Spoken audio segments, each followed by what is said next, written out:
Hi everyone, Miss Whitaker here, and I am going to talk you through the lab that is being assigned for this week that you'll be doing on your own.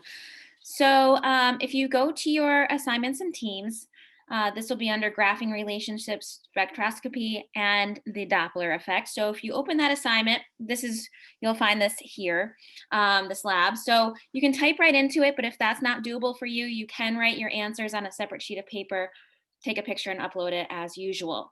So make sure you put your name at the top, the date, and then just initial that you've watched this video because this video explains everything you need to do. And it also reads through everything because I understand that sometimes it's better to hear the information than just read it. So I'm gonna go ahead and read through the lab and explain some things along the way. This will be the class for the day, and you will have about a week to complete the lab so that if you have further questions, you can ask me. All right, so starting at the top, we're doing graphing relationships.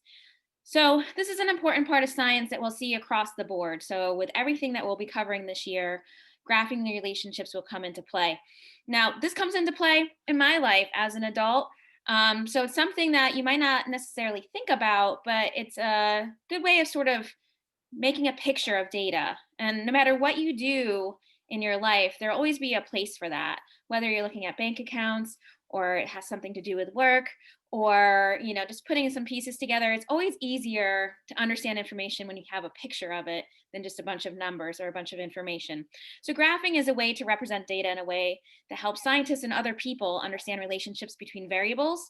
And then again, you don't have to look at the numbers. So there's four main types of graphing relationships. The first type is called a direct relationship. As one variable increases, the other also increases. So for example, in theory, the more you study, the higher your grades. So that'd be a direct relationship. Both things increase. As you study more, your grades go up. Direct. The second is an inverse relationship. Now, this is the opposite. One variable is still going up, but this time the other is going down. So you can think about it maybe hours of sleep increase, amount of tiredness decreases. So as one variable goes up, the other one goes down. That's inverse. Another one would be like you recycle more, garbage is less, stuff like that. C, no relationship, as one variable increases, the other remains the same, so it's not related. So like color of your shoes versus a test score. I mean, maybe you're superstitious, I guess, but scientifically speaking, that would be no relationship. There's no effect of one thing on the other. And then the last one, really super important one, it's called the cyclic relationship. And this is huge because a lot of understanding our Earth is understanding the patterns and seeing the trends. So moon phases, tides, eclipses, seasonal changes, all of those things are cyclic. And cyclic just means that it's going in a pattern. So as one variable increases, the other is changing in a predictable way. So even though that graph ends with the example, I can predict that in the future it might go up just a little bit further, but then it's going to come back down and then go back up and then come back down. So I can see a trend. Okay, so that's graphing relationships. All right, moving on to the second part. So we talked about spectroscopy in class when we were talking about the redshift. So this lab is going to sort of emphasize and make some connections to that information. So spectroscopy is the analysis of light spectra and the way in which light interacts with matter. When light is analyzed, it is commonly separated into its component colors. The light source is directed on a slit, and the beam of light is separated using a prism or grating. The reason that the images are lines is that the light from the lamp is focused on a narrow slit. The illustration shows the separation of a light beam into its component colors. So you can see the specific colors emitted by the light source. A white light, so the ones that we see in like the classroom, like a fluorescent light, or a lot of your lights at home, well, it's white light, right? It gives light to everything, but if you were to actually take that light and separate it into its component parts, you would see basically the colors of the rainbow. So when you see all the colors of the rainbow not interrupted, that's known as the continuous spectrum, and it's also known as the visible spectrum of colors.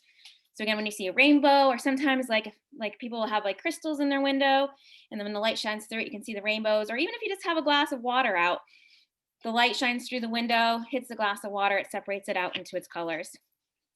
Okay, so each color has a characteristic wavelength. The wavelength is the distance between the beginning and end of a complete cycle of the light, or the distance from one crest to the next. The crest is the tallest part of a wave, and the trough is the lowest part of the wave. All colors of light travel at the same speed. That's 300,000, kilometers per second. And then the prism separates the photons of red light from the photons of blue light. The photons of different colors fall into different positions on the color spectrum. The position is determined by the wavelength. So from one part of the wave to the next part of the wave that mirrors it is a complete wavelength. A lot of times in like physics, it'll be like crest to crest, or it could be trough to trough.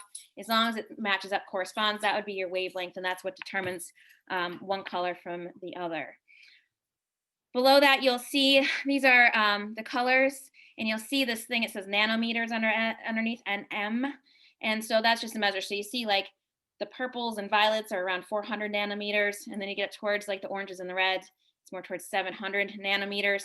And again, that's wavelength. So distance between the crests or distance between the troughs, however you want to do it, as long as it corresponds, it works. So blue light has shorter wavelength in the range of 400 nanometers. And then they just converted it into another unit, but nanometers is fine. And red light has a wavelength, a longer wavelength, and is lower in energy than blue light. And the wavelength of red light corresponds to a range of around 700 to 600 nanometers. And then they converted that as well. Okay. 3 types of spectra. So spectra, you can just think of spectra as a fancy word for rainbows. That's the way that like sort of really oversimplifies it, but it gives you enough for what you need to know for our purposes to maybe make it a little bit more understandable when you see that word. So a continuous spectrum is produced by a glowing solid, liquid, or gas under certain conditions. This spectrum consists of a continuous set of emission lines side by side with no gaps and appearing as a smooth transition of all colors from red to violet. So continuous just means uniform. There's no breaks in that spectrum. The dark line spectrum or absorption spectrum is produced when a cooler gas lies between the observer and an object emitting a continuous spectrum. The cooler gas absorbs specific wavelengths of radiation passing through it. This spectrum appears as a continuous spectrum of all colors with a number of gaps or dark lines throughout. So you'll see that in the diagram below. The absorption spectrum is the second one here. Okay. So the black just shows that color is being absorbed by the gases that it's passing through. And then for number 3, the bright line spectrum or emission spectrum is produced by a glowing gas, which radiates energy at a specific wavelength characteristic of the element or elements composing the gas. This spectrum consists of a number of bright lines against a dark background. So in this case, it looks like they used white down here. And I think the reason that they did is it would be hard to see with the black, but it can be against black dark background, not just the white. So different elements produce different spectra. These different spectra are called the atomic spectra and are unique enough to be thought of as like the fingerprint of an element. Okay. So if we move down here, it shows a continuous spectrum, and then it shows some spectral lines of some different elements. Again, sort of like a fingerprint, and you'll have some questions based on this diagram in a little bit. So you have sodium, which is basically salt, hydrogen, which makes up a lot of stars, calcium, and mercury. Okay, then the last bit of information here is on the Doppler effect. And that's basically the redshift, blue shift, which they took my joke, 1 fish, 2 fish, redshift, blue shift. I say that all the time, but part of this lab I found on a resource, and they had it too. So it must just be earth science humor, if you want to call it that. Okay, so Doppler effect. Now this Doppler effect is something that we're all familiar with, whether we recognize it or not. Radar runs on the Doppler effect. When you hear sound change as like an ambulance goes by or a plane goes by or a motorcycle goes by, that's all Doppler effect, that change in pitch, that right? Doppler effect. Getting closer, pitch gets higher, moves away, pitch gets lower. So we're familiar with the Doppler effect, we just maybe haven't named it as such. So this applies in space, and this is so big in astronomy because astronomy is out of this world, right? It's like beyond sort of our scope. So using the Doppler effect is a huge part of how we put the pieces together. So when a star is moving away from the Earth, the wavelength increases and looks more reddish. This is the redshift phenomenon. When a star is moving closer to Earth, it appears slightly blue, and this is the blue shift phenomenon.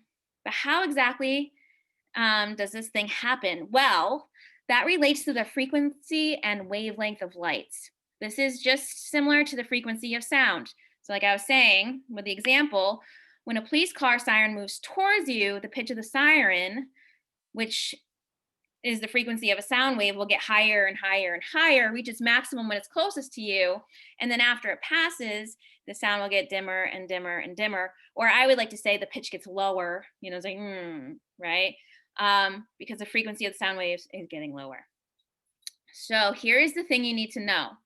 Blue light has a higher frequency and a lower wavelength, meaning that the crests are going to be closer together, but we only need to focus on the frequency here compared to red light, which is going to have a lower frequency, right? You can think of like frequency as occurrence. So higher frequency is happening a bunch, lower frequency happening a little less often, right?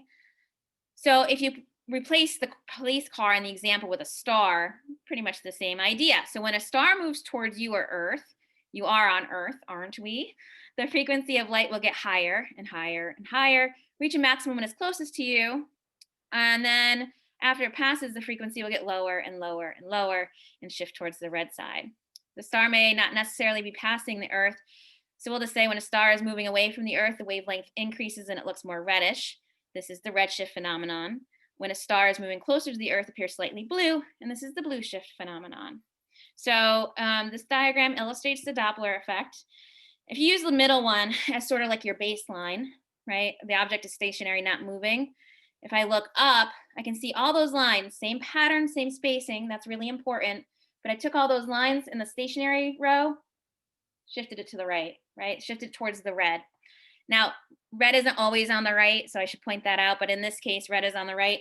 So same spacing, same pattern, stationary, moved up to the red. Now in the other case, so that means that object would be moving away from me. If I have the stationary row, I'm taking those lines, same pattern, same spacing, shifting it towards the left, which is in this case the blue. Blue is bad. Not that it's going to hit you, but it's coming in your direction. So blue shift. So it's moving towards you. All right. So using that background information, if you need to read through it again, this might be a good place to stop. Or if you need to go back to a point where I'm explaining something, hear it again, this would be a good time to do that. These are the questions that you're going to be answering based on the diagrams and the background information. Now, something very, very super important, and this is one of the reasons why I'm having you initial at the top that you've listened to this, because I will talk about it in class. I'll mention this and I'll put it on the assignment. And this is the third place where I'm telling you to please restate the question in your answer to get the full credit. Each response, most of them are worth 2 points. 1 point is for restating the question and the answer. And the reason I do that is just like why I have you handwrite notes. It's a learning strategy. So, and it's also like a life strategy. If I'm trying to answer a question, like if I'm in an interview even, or I'm answering a question in class that I'm not sure about, it gives me some think time. It gives me some wait time, but it also helps me in my brain to sort of put the stuff together. So restate the question and the answer. I'll give you an example for the first one of what I mean, but basically when you're writing your responses, I should be able to read your responses and know what the question was without reading it. That's the idea of restating the question. So you shouldn't start a sentence with it or they or because, okay? And again, I'll show you an example of what I mean, but that's half the points of the question. And again, it's not to be a stickler about English, although that's a good practice also. It's also a really important learning strategy, and it helps to, put the information together in your brain. Okay, so I'm gonna quickly go over the questions, point out what you need to do for each thing, give a couple of hints, and then it'll be up to you to finish the lab. Again, I'm going to give about a week to finish the lab. So this will be counted not on the 5-week progress reports, but for the marking period. It is a lab, so it is required by the state. As long as the regencies are on, the labs will be an important part. And even if they're called off, it's going to be an important part. But we're going to be doing quite a bit to make sure that we stay up to speed with the labs. So the first section is asking about the graphing. So if you need help with that section, if you scroll back up, I went sequentially. My questions are based on the information in order. So the first set of questions are on your graphing relationships, which were at the top. So if you need to go back to that part for these questions, that's where you'd find a lot of the answers for these questions. So the first question, as distance away from the Earth increases, the speed of galaxies increases. This would be best represented by which graphing relationship? Direct, inverse, no relationship, or cyclic. So go back up to the top if you need to, rewind this, to go back to the part where I give some examples. But once you have what you think is the answer, when you're writing it out, and I'll just type it in here as an example. The graphing relationship, oops, the graphing relationship that would best represent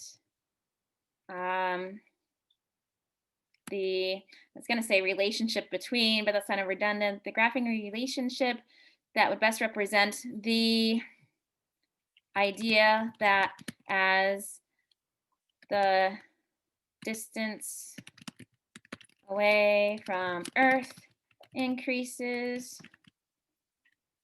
the speed of galaxies also increases, would be, and then you write your answer. Now, there's definitely better ways to rephrase that question, but that's the idea. So you're taking the information in the question, you're restating the question in your answer, and not just writing direct, inverse, no relationship, cyclic. If you do, you lose half credit for that. So make sure you just restate the question and the answer. Right. If you have questions about that, that's something to reach out to me about. I can show you a second example down here. I can leave that for right now. All right, for question number 2, and this is going to shift if you're typing in it, and that's totally fine. If you're writing this on loose leaf, you just need to write 1 and then restate the question in your answer, but you don't need to write the question out. That's okay. So as an object approaches the Earth and distance between the objects decrease, it blue shifts. Therefore, the frequency of energy increases. Which graphing relationship would represent this the best? Okay, so this is a good chance for me to correct any little typos I have. Okay, so I would write, and you can even just do it simply like, as an object approaches the Earth, the frequency of energy increases. The graphing relationship that would show this the best would be, and then you would tell me direct, inverse, no relationship, cyclic. And again, go back up to the top if you need to refresh on what those mean, or go back in the video for some examples. All right, question number 3. Scientists track Halley's Comet. It is, as the comet moves towards the Earth, there is a blue shift. And as the comet moves away, there is a red shift. This occurs in a predictable manner, which is how scientists know that Halley's Comet will be by again in 2061. I checked that out. That's true. The coming and going of Halley's Comet would best be represented by which graph, right? Restate the question and the answer, and then you're either going to tell me direct, inverse, no relationship, or cyclic. All right, now I'm just going to delete these out before I forget, because I'll be posting this to the assignment here once the video is done loading. We're moving on to the next section. So this is spectroscopy, which is going to be based on the next set of diagrams up here. So basically on this part here, where this has the background information and where it shows the different wavelengths of light, and then the blue light, red light, it gives a little description there. So that set of questions is based on that. And I believe, sorry, that's a quick scroll. Maybe on these emission spectrum also, though that might be the next one. But remember, my questions are going in order of the information above it. Okay, so using the diagram, what is the potential wavelength of green? Restate the question and the answer. So the potential wavelength of green is blank nm, which is nanometers. Same thing for number 2, using the diagram. What is a potential wavelength of red in nanometers? And that's based on this chart right here. So you just use that chart. Give your best guess as long as you're in the ballpark. That's fine. All right, the next question. Our sun appears yellow, but it produces white light. If the sun was actually yellow, it would produce a yellow light. If you think of like some people, like I have like a black light in my room, and it creates like a purple glow in the room, right? So if the sun was actually yellow, everything would be sort of yellow, but it's not, because it produces white light, which we can separate out into the colors. So explain why our sun appears yellow. If that's something that you need to look up because you don't know, or you're not sure from the lab, that's okay. Use your resources, but make sure you put it into your own words. Don't just copy and paste. There's no educational gain from copying and pasting from an internet source. But if you find it on the internet, read it, put it into your own words. If what you're finding is too difficult to restate, choose another source, because there are a lot of sources that will simplify this information for you. So make sure you pick a site where you understand what they're explaining to you about why our sun appears yellow but produces white light. That's basically the idea. So that one is totally cool. Look it up. Just make sure you put it into your own words when you type your answers or handwrite your answers out. Okay, number 4. The hottest part of the flame is the blue part. So if you think about like a candle or a lighter or like a blowtorch, the blue is the hottest. It shows the highest energy, and the cooler part is orange or red. So how does the energy of the blue flame compare to the energy produced by the red flame? Oops, kind of gave that one out. So if you're not sure, if you're like, wait, rewind it a little bit. I accidentally gave that one out a little bit. So there you go. There's a freebie. Okay. But just make sure you restate the question and your answer. Let me see if I can read the question first before I get the hint so I don't give any more freebies out. Number 5, there are blue and red stars in our Milky Way galaxy, and white stars, and pretty much everything in between. So how does the relative wavelength and the relative energy of the blue stars compare to the red stars? Make sure you include both the relative wavelength and energy. So you could say, like, compared to red stars, blue stars have a blank wavelength and a blank amount of energy, right? And when you're saying relative, it means comparative. So it's going to be usually things like longer, shorter, higher, lower, ER kind of ending words, because it's comparing. Like, compared to most people, I'm shorter, relatively shorter, right? So make sure you include both the wavelength. So does blue have a higher or lower wavelength than red? And the relative energy, does blue have a lower or higher energy? Okay, so make sure you have both parts in that one. All right, moving on. So this goes into the one where you have like the hot source and then it branches out. So the top line is a continuous spectrum. And so let me show you which graph that is, just in case you're lost already. I'm talking about this diagram right here. All right, the next few questions are based on this. So the top line is a continuous spectrum. Which type of spectrum is being shown for the sodium, hydrogen, calcium, and mercury? Emission or absorption or emission? Explain your answers. Look in the diagram, and it like gives a description of both absorption and emission. So read those descriptions and find the best match, and then use that to help explain why you chose the one that you did. Looking at the spectra, there we go.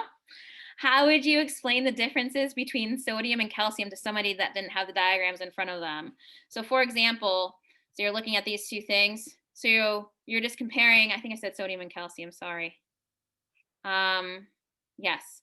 So you're basically giving a direct, so if I'm looking through a spectroscope and I'm like, holy smokes, I can tell that's sodium because of this, and I can tell it's calcium because of this. So you're comparing the two lines. Like, how would you describe how those look to somebody who wasn't looking at them, essentially? Right? How would you be able to tell the difference between sodium and calcium? Because remember, they're like a fingerprint, so they're distinct in their ways, in a couple of different ways. But as long as you give one way they could really tell the difference between the two, that works for me. All right. Now, again, for number 3, this is one that you may need to look up and research, and that's totally fine. Just make sure you find an explanation that you understand, and then make sure you put that explanation into your own words. Otherwise, you don't get credit. And if I see like chronic copying and pasting, then that turns into a much bigger issue with plagiarism. So just be mindful of restating, doing your own work, putting stuff into your own words. So question 3 is, how do scientists use spectra of stars to determine the elements of the stars? So again, if you're not sure, if you don't understand from class or from the lab, look it up. Use your resources. Just make sure you put it into your own words. Okay. All right, the last one, there's just one question on Doppler. One fish, two fish, redshift, blue shift. So you might have to go back there. This is true. This is true story right here. Most galaxies are moving away from us, but the Andromeda galaxy, our sister galaxy, is moving toward us at 250,000 miles per hour. Luckily, it's very, very, very far away. But it is heading in our direction, and they do think eventually we're going to collide in what's called galactic cannibalism, where one galaxy will sort of absorb the other. Now, in space, there is a lot of space, so it's not going to be like crazy chaos stuff. A couple of things might hit, but most of it will just sort of like kind of mesh, and like, you know, the energies might mix together and make one galaxy from there. We're not really sure. But anyway, Andromeda's coming towards us. So if observing the Andromeda galaxy from the Milky Way, Would the shift in the spectrum be towards the blue or the red end? And would the pitch, if you could hear it, be getting lower or higher? Make sure you include both the shift, like is it blue shifting or red shifting, and the pitch. Would the pitch be like a higher pitch or a lower pitch? All right. Last bit, your conclusion. So you're going to use the lab and then you're going to watch this video. It's pretty short. I can't remember. I just watched it yesterday. It's, I don't know, between 3 and 5 minutes or so. Sort of like a really cool overview of a lot of this stuff. So watch the video. You're going to write a short summary paragraph. I'm thinking like 4 to 7 sentences. You wouldn't really want less than 4. If you go over the 7, I always err on that side is better. You're just going to write a quick summary of the lab, including like spectra, basically how light colors like separate into colors of the rainbow, spectroscopy, which is basically the study of that light, and the Doppler effect. If you want to use the wrapping relationships, that's great. It might come into play to help support what you're saying. And give at least one specific example from the video to support your conclusion. So make sure you watch the video and tie that in. By tying that in, I know you've watched the video. And again, the video should help reinforce a lot of this. It connects like the spectra part to the space part. And I really like that. Make sure you're doing this on your own. Put things in your own words. If I see that you're copying answers from another student, you both lose credit and you don't get the lab hour. So it's not worth it to do that. If you have questions, yeah, definitely ask for help from each other. And get like, hey, like I don't understand this one. Can you explain it? That's awesome. Just make sure that you're doing your own work and writing your own responses. So even though the conclusions might be similar, it should be unique enough that I know that it's your own words and that you've processed it a bit. Okay, so you watch the video, summarize the lab together. 4 to 7 sentences should be fine. If you go up to a couple paragraphs, that's fine. If you want to use definitions to help explain, then you can do that as well. Okay. And then finally, this is part of the lab. If this is not complete, I'm going to send it back to you as an incomplete, and then you can complete it. But when that happens, your grade starts at a 65% because the important part of labs is getting them on time. If they're late, it's 50%. But if you turn them in and they're incomplete, then I don't fully penalize you if it's mostly done. If it's mostly not done, then I just send it back as it's late. But if it's mostly done and you just like forget this section, then you can finish it so that you get the lab hour, but you start at a 65. So just be mindful of that. These questions are very similar to the ones we've been answering in class. You can just type your answer on the line, which number response that you want to choose, or you can circle whatever. That wasn't it. I didn't even read the question. I'm just like showing an example. You can just circle it, or you can type it up here. If you're writing it on a separate sheet of paper, you can just do number 1, the answer is blank. Number 2 is blank. You don't have to rewrite this part. But there are 6 questions here. Just note that because of your typing and your involvement, like everything could be shifted. So number 6 isn't a blank question. It's at the bottom, and it's very similar to the one that we did as our practice in class. So that's the lab. If you have questions, feel free to ask. On Thursday, the 8th, I'll be on my computer from 9 a.m. to 2 p.m.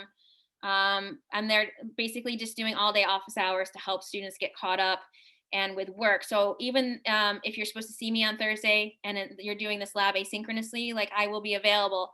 If I'm helping another student, you may need to wait a couple of minutes, but I'm basically going to be available all day if you have questions. This weekend, I'm not going to be in the area, so you'll want to look at this lab this week. So if you have questions, I can get back to you in enough time so they can get it in by the due date, which will be the middle of next week. I hope this was helpful. Enjoy the lab. It makes some cool connections. It's a really big part of astronomy, and it's going to give you some good base understanding of some of those key concepts. Again, if you have any questions, watch the video again or reach out to me for clarification. I'm happy to do that. And I will see you in class again soon.